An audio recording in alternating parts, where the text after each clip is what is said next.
Здравствуйте, друзья! Меня зовут Оксана, я биолог, и сегодня мы поговорим о когнитивных искажениях. Точнее, мы начнем разговор о когнитивных искажениях, потому что их существует очень много, а я считаю, что эта тема настолько важна, что мы каждый будем уделять отдельное видео.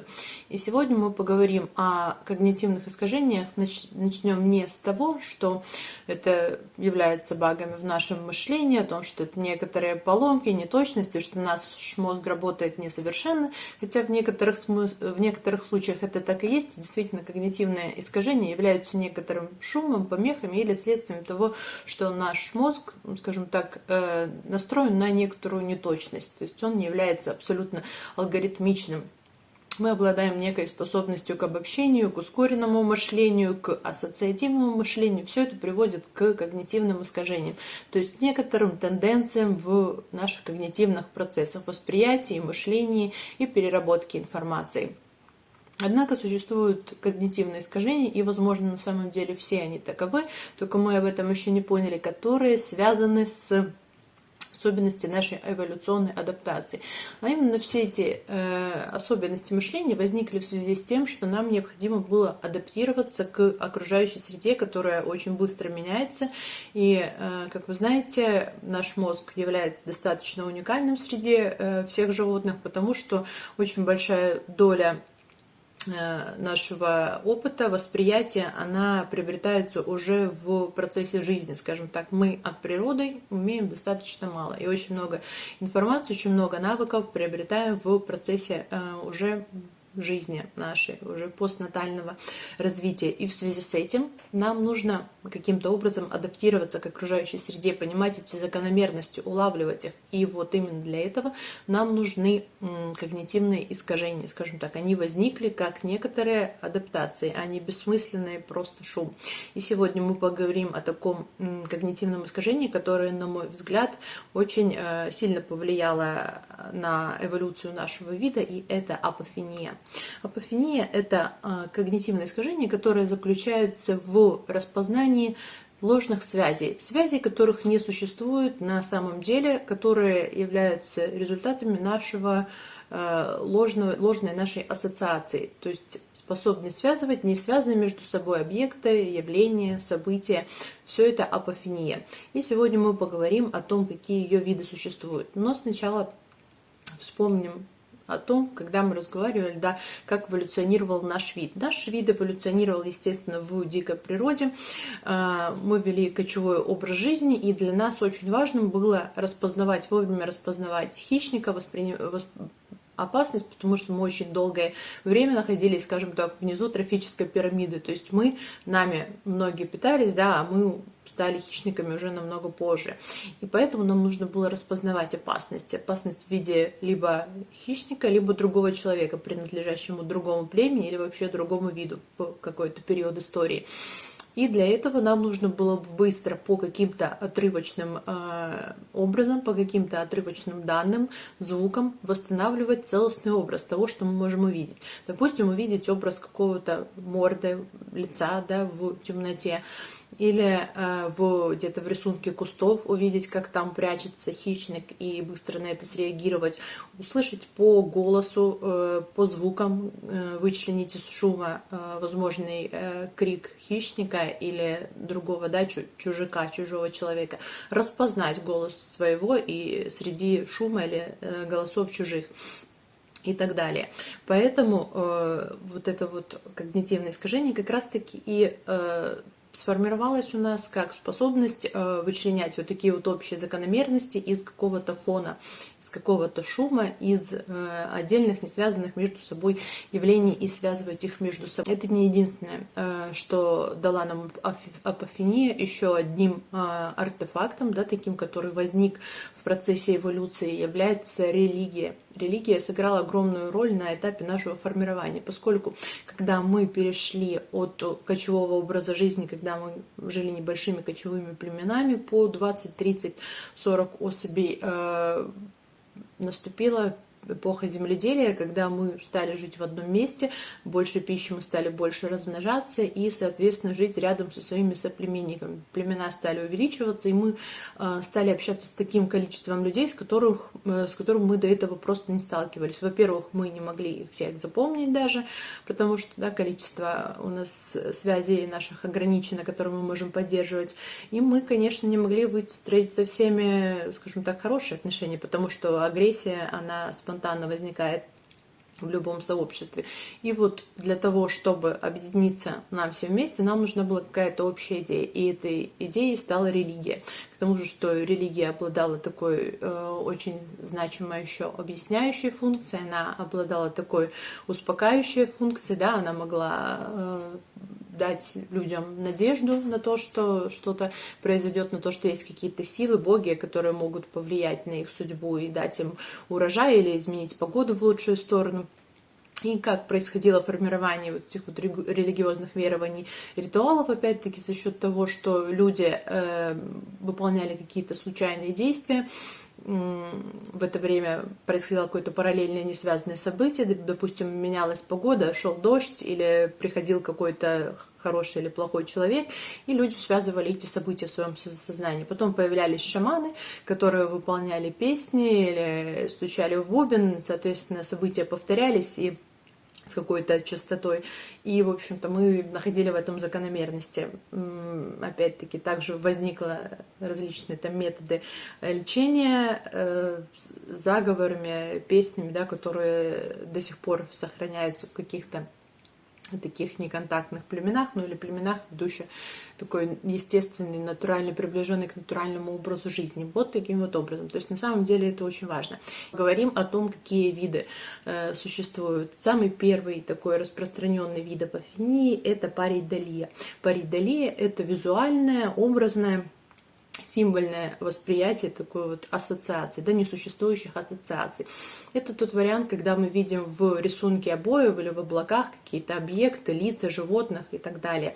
Кстати говоря, обратите внимание на то, что чаще всего мы видим именно лица, в первую очередь, чаще всего это связано с тем, что для нас это очень актуально, распознавать, я уже говорила, да, неоднократно о том, что лицо является для нас очень важным стимулом.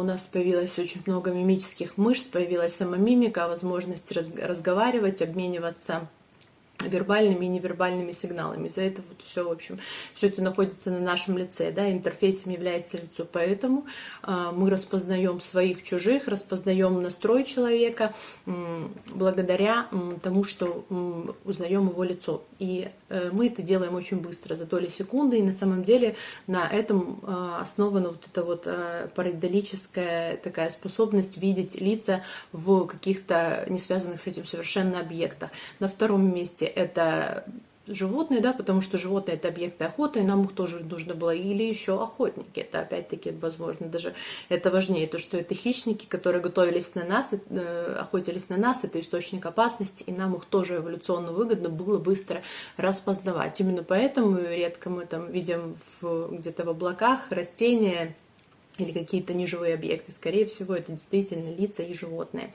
И также мы часто можете посмотреть, какие параидолические образы еще существуют. Да, машины, я не знаю, вы обращаете внимание на то, что все машины, они имеют разный характер. Автомобили, я имею в виду разные эмоции, да, выражение фар и так далее. Вот это вот тоже такой пример. Мультфильм «Валли», если вы смотрели, как, в общем, передавались эмоции, да, опять-таки тоже основано на ассоциации. Ясно, что там никаких, это абсолютно не антропоморфный образ, но благодаря нашей способности к обобщению мы видим весь спектр эмоций и можем его даже эмпатически отреагировать.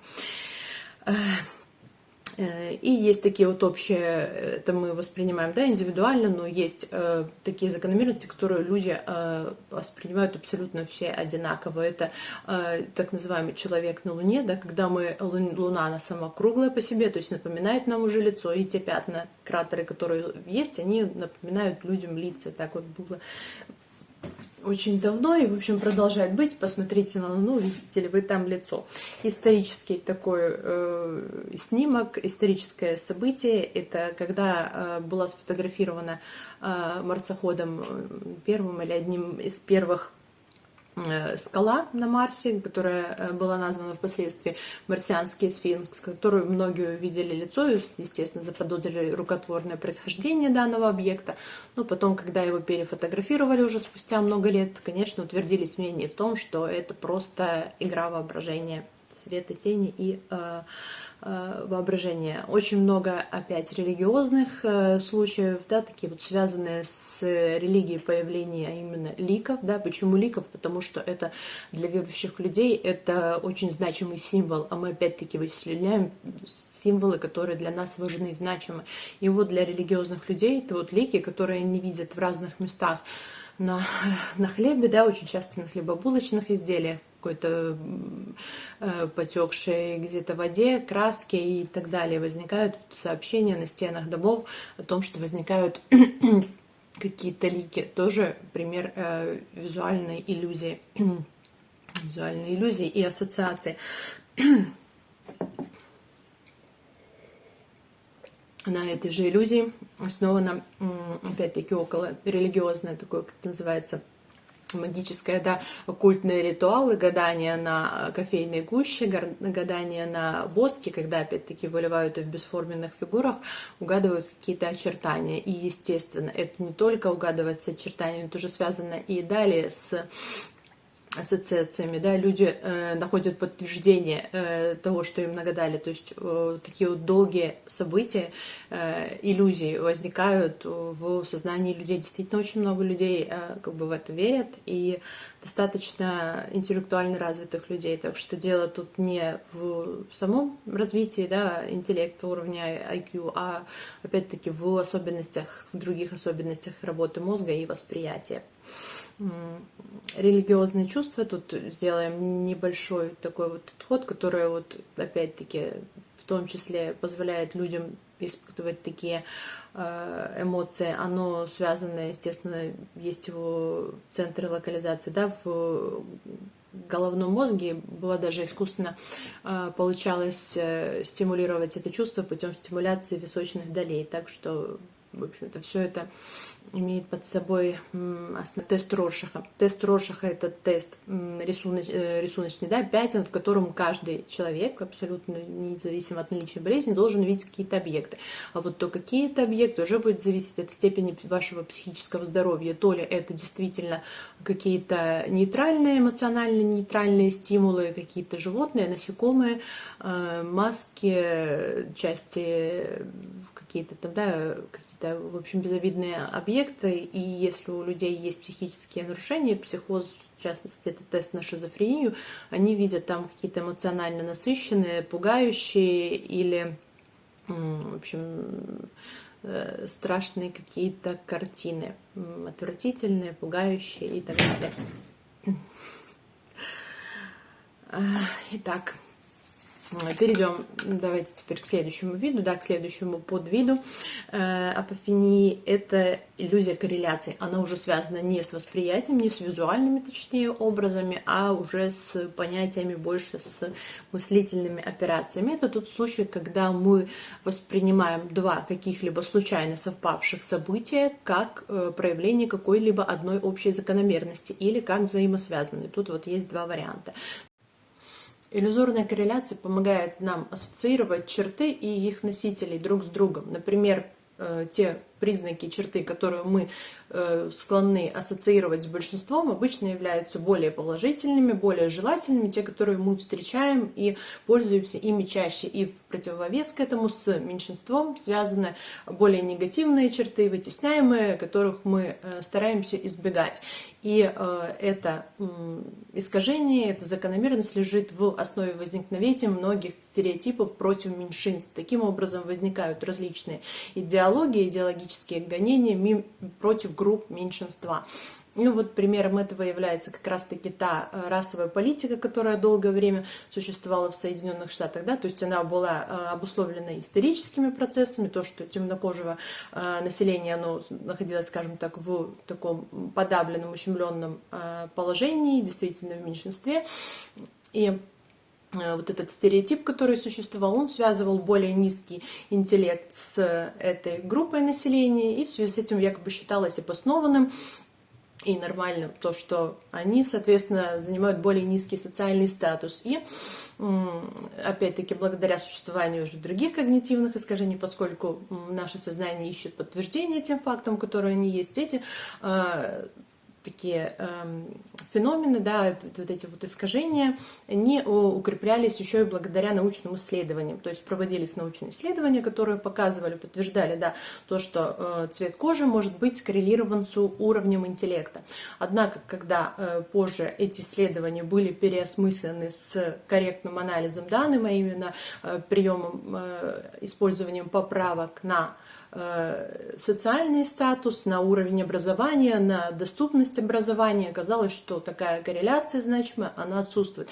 Таким образом, мы видим, как такой вот стереотип, который долгое время существовал в течение долгого исторического периода на большой территории, скажем, в большой группе населения, он был сформирован путем когнитивного искажения. И, к сожалению, таких случаев в истории очень много. Принимаем какие-либо несвязанные события как зависимые друг от друга. Примером является так называемый синдром Ван Гога. Синдром Ван Гога, который на самом деле и для многих других, да, известных людей характерен, заключается в том, что Ван Гог, как известно, был великим известным художником, да, он оставил большое наследие, в то же время он страдал психическими заболеваниями, эпилепсией, приступами психотическими, и, в общем-то, некоторые исследователи, которые изучали его, они связывали вот эту вот его гениальность с его безумием, да, с психической болезнью. И вследствие этого многие люди начали в своем сознании связывать гениальное поведение с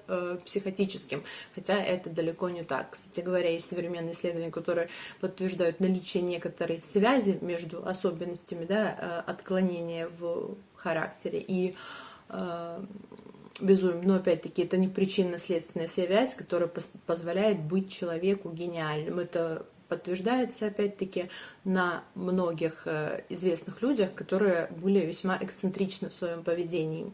И иллюстрацией этого является еще один пример, такой как ошибка выжившего. Ошибка выжившего, она связана с такой историей с дельфинами, которые спасают людей, да, то есть все люди, которых спасли дельфины, они отзываются об высоком интеллекте, уме и, соответственно, доброте этих животных, потому что они их вынесли, когда те тонули из моря на берег. Ну и, соответственно, с чем это связано, вы все понимаете, с тем, что люди, которых дельфины унесли в обратном направлении, да, просто играя с ними, они не смогли оставить отзыв о такой дельфине и службе спасения. Поэтому, опять-таки, это вот все такие закономерности, которые повторяют одно и то же когнитивное искажение, иллюстрируют его. И более глобальный пример хочется мне такой привести, который касается, в принципе, развития целой области, целой науки, такой как психотерапия и, в частности, психоанализа. Вы знаете, что основатель психоанализа Зигмунд Фрейд, он был такой достаточно крупной фигурой, как в теоретической, да, разработке теоретической части вот этой вот психоаналитической теории, так и в практике. То есть он широко ввел в практику вот эти вот свои психоаналитические методы, которые основывались на том, что он выявлял какие-то скрытые, ушедшие в подсознание мысли, мотивы, воспоминания у людей и якобы вызывал их, скажем так, воспоминания о них и интерпретировал каким-то образом, как они влияют на современную, в общем-то, жизнь, да, на положение дел у человека сейчас. Ну, во-первых, было неочевидно даже для современников, для некоторых последователей и оппонентов Фрейда в том, почему он, не учитывая, так мало внимания уделяет сознательным процессам, а только бессознательным. Но это все было бы, скажем так, обосновано, если бы действительно были найдены какие-то закономерности между тем, как человек, допустим, такой значительной частью его работы, да, исследованию было толкование сновидений. когда человек видит что-то во сне, и, соответственно, это интерпретируется. Вот вам, пожалуйста, пример того, как находится связь между двумя событиями. Человеку что-то приснилось, причем это реальный образ, хотя он видел его во сне, и мы ищем его интерпретацию. Как выглядело бы правильное, научно обоснованное изучение данного вопроса? Мы должны были опросить большое количество людей и потом изучить события, скажем, их жизни, сопоставить то, насколько значимо связано появление определенных образов с какими-то событиями в жизни человека, показать, что действительно, да, это на большой выборке показать, что это значимо, что вероятность случайного совпадения очень мала, и интерпретировать каждый такой образ в отдельности. И этого, естественно, как бы сделано не было, да, это базировалось на логике рассуждений одного человека, его, опять-таки, воображении и богатом воображении, и ассоциациях.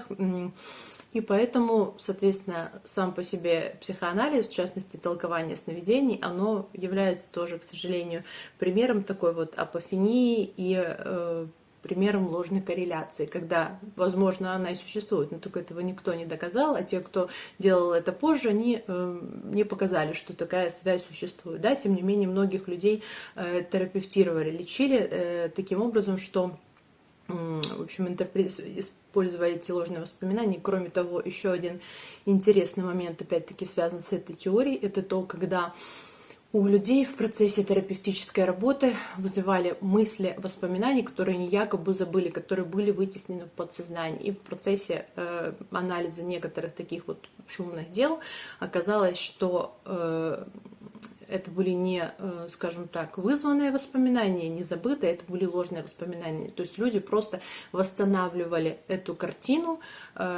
по тем триггерам, да, по тем предпосылкам, которые давал психотерапевт. Таким образом, опять-таки, еще раз мы видим, как с такой вот терапевтической работой с сознанием связано когнитивное искажение. И, в общем-то, надо сказать ради справедливости, что очень много школ психоанализа, такого практического, они не имеют своей теоретической доказанной базы. Это нужно иметь в виду тем людям, которые обращаются за психотерапевтической помощью, в том числе обращайте внимание на то, какими данными, какими теориями пользуется ваш терапевт. Да? Ну, или обращайте внимание на статистику отзывов. Если он умеет достаточно хорошо сформировать хорошее положительное когнитивное искажение у своих пациентов, и он это делает систематически, то, скорее всего, что ему удастся это сделать и с вами. Поэтому как бы это тоже один такой вот вариант, когда работает, когда благодаря отзывам, благодаря работе и такому вот массовому когнитивному искажению, в общем-то, люди остаются вполне довольны, да, и чувствуют себя вполне, скажем так, получившими помощь, потому что, в общем-то, наша субъективная реальность, наша картина мира, она во многом действительно обусловлена вот этими разными видами когнитивными искажениями, не только тем, о которых мы говорим сегодня. И, кстати, часто сложно разделить, потому что наше сознание мыслит целостными образами, как мы говорим сегодня. Итак, еще одним примером, кстати говоря, который мы забыли сказать в предыдущем пункте, это является тоже иллюзия восприятия, только уже не голосового, а звукового, когда мы пытаемся в песне на иностранном языке, да, которого мы совсем не знаем, услышать какие-то знакомые слова, и мы их там обычно слышим. То есть есть очень много видео, такие ролики, да, там, где подставляют субтитры на известном языке для того, чтобы вычленить эти звуки из незнакомой мелодии, незнакомой песни. И, соответственно, некоторые даже слышат что-то в шуме, да, в таком несистематическом шуме. Но с другой стороны, опять-таки, это свойственно всем, когда мы слышим, как кто-то нас окликнул, или слышим звук мобильного телефона. И опять-таки это связано с тем, что у нас есть определенная готовность, у нас есть такая вот подготовленность, настороженность в отношении нужных нам значимых стимулов, и это усиливается в каких-то стрессовых ситуациях. Я вам, кстати говоря, в конце расскажу интересный пример из своей жизни, как у меня возникла такая иллюзия. Итак, а пока перейдем к следующему пункту, к следующему подвиду апофении. Это иллюзия кластеризации. И сейчас хочу обратить ваше внимание на то, что вот у нас предыдущая была иллюзия корреляции, это иллюзия кластеризации, и нам это все очень напоминает по названию методы статистические, да, это как корреляционный и кластерный анализ. И это не случайно так, потому что научные методы, в принципе, наука, она возникла именно с необходимостью проверить, насколько действительно значимы, справедливы те иллюзии, которые мы испытываем, те закономерности, которые мы видим, насколько мы действительно можем доверять тем закономерностям, и насколько они нас не подведут. И вот, в общем-то, таким вот этапом, да, важным развития стало вот формирование статистики и статистических методов. Именно благодаря данным методам анализа мы можем проверить, насколько действительно эти закономерности, которые мы увидим, они не являются случайными. И в каждом видеоанализе, да, рассматривается как один из показателей, это вероятность статистической ошибки.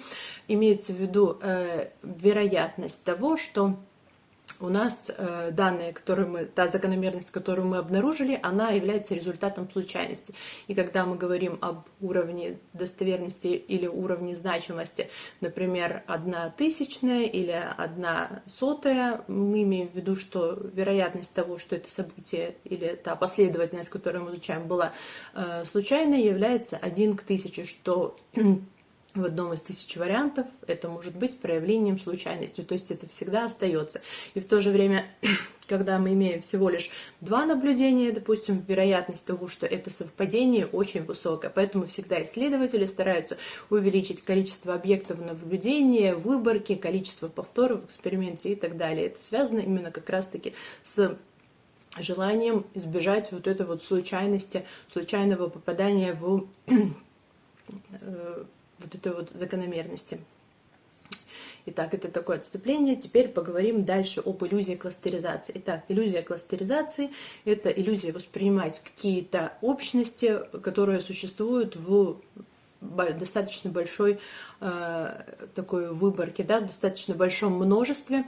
У нас генератор случайных чисел выдает числа подряд, у нас возникают там последовательности одного и того же числа подряд, или последовательность, скажем так, чисел, да, последовательно, которые идут подряд, и мы это воспринимаем, уже наш мозг воспринимает это как некую закономерность. Хотя на самом деле случайность состоит в том, что она не исключает подобные закономерности. И очень часто как раз-таки предубежденность состоит в том, чтобы избежать вот таких вот повторов. Да, это такой парадокс, но тем не менее так и есть. Люди, которые сказать об этом искажении, да, это то, что теории заговора, они как раз-таки основаны на том, что мы находим в каких-то событиях кем-то подстроенное, кем-то задуманное, скажем так, замысел, да, о том, что нам нелегко поверить в то, что какие-то события, совпадения могут происходить сами по себе.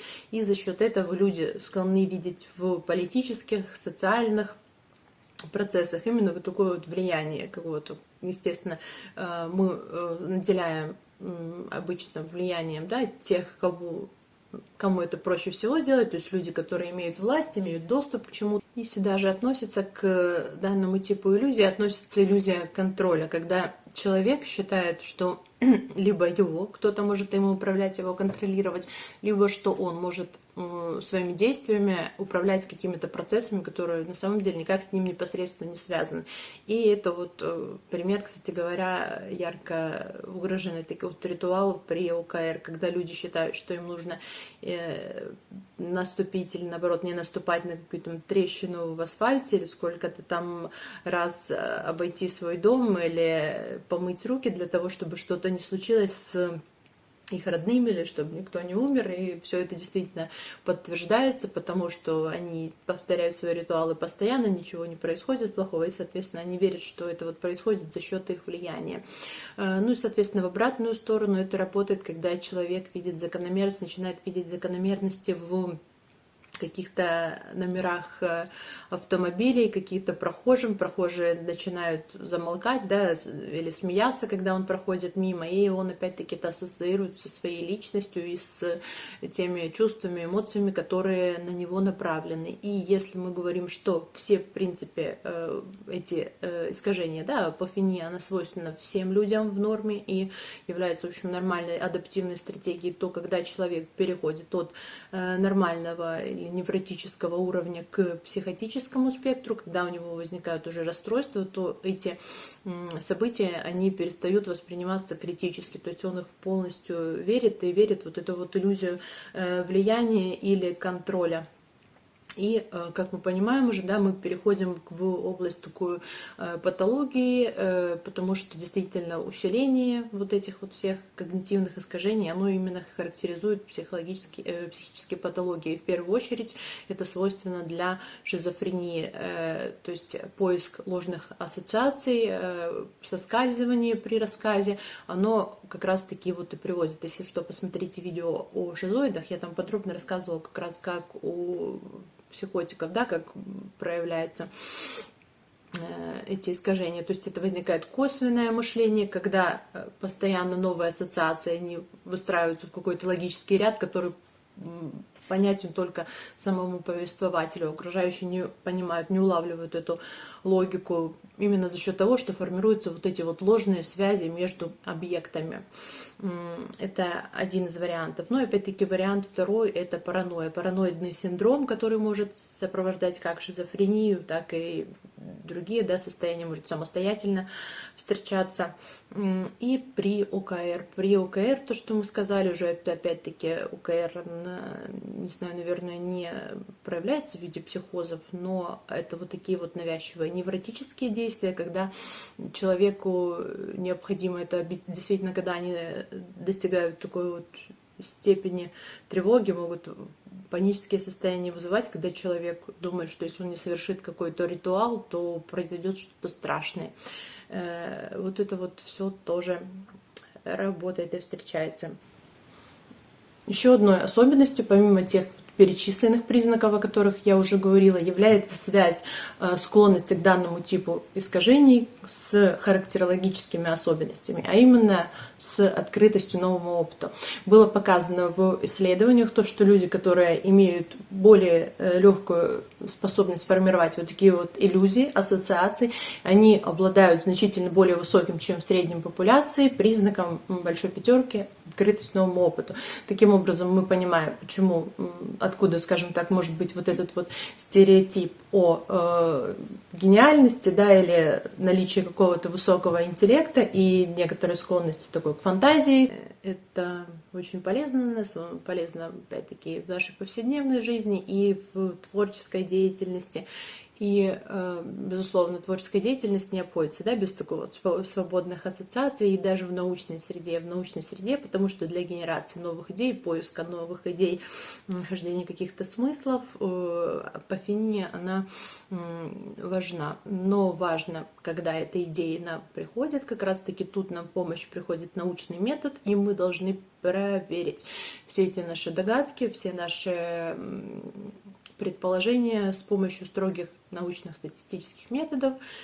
И тогда, в общем, все будет в порядке. Тогда мы не окажемся заблудшими в своих рассуждениях. Я обещала еще рассказать о своем примере. Да, у меня был такой период в жизни, достаточно нервный, невротичный. И у меня внезапно, я стала замечать такую закономерность. Я смотрю, у меня были электронные часы, и я смотрела на часы как раз в тот момент, когда там были одинаковые повторяющиеся цифры. Это, кстати говоря, тоже распространенное искажение. Он довольно часто встречается, но никто его не объясняет. И мне тогда было, ну, естественно, я как бы человек скептично настроенный, я не доверяю, да, своему сознанию, своему восприятию, поэтому я начала искать, с чем это может быть связано, и на то время я не нашла. Это, кстати, было достаточно давно. Но Вот я просто готова была поклясться, что я смотрела именно тогда и видела только те цифры, которые были повторяющимися. Но, естественно, это устроено таким образом, что наше сознание выделяет для нас только значимые объекты, либо новые, либо те, которые мы наделяем значимостью. И просто все разы, когда я смотрела на часы в другое время, я просто даже не обращала на это внимания. То есть я отмечала вниманием только вот эти вот значимые, интересные, да, повторяющиеся цифры. Вот таким вот образом. Так что, друзья, никто от этого не застрахован, да, и у меня это прошло, когда, опять-таки, я поняла, что это уже состояние перегрузки, да, я изменила немного распорядок жизни, расслабилась, кстати говоря, отсутствие часов, я уже несколько лет не ношу часов, но очень расслабляет на самом деле. Поэтому, в общем, советую вам критически относиться к тому, что с вами происходит, всегда оставаться, скажем так, внимательным и творческим. Всего хорошего.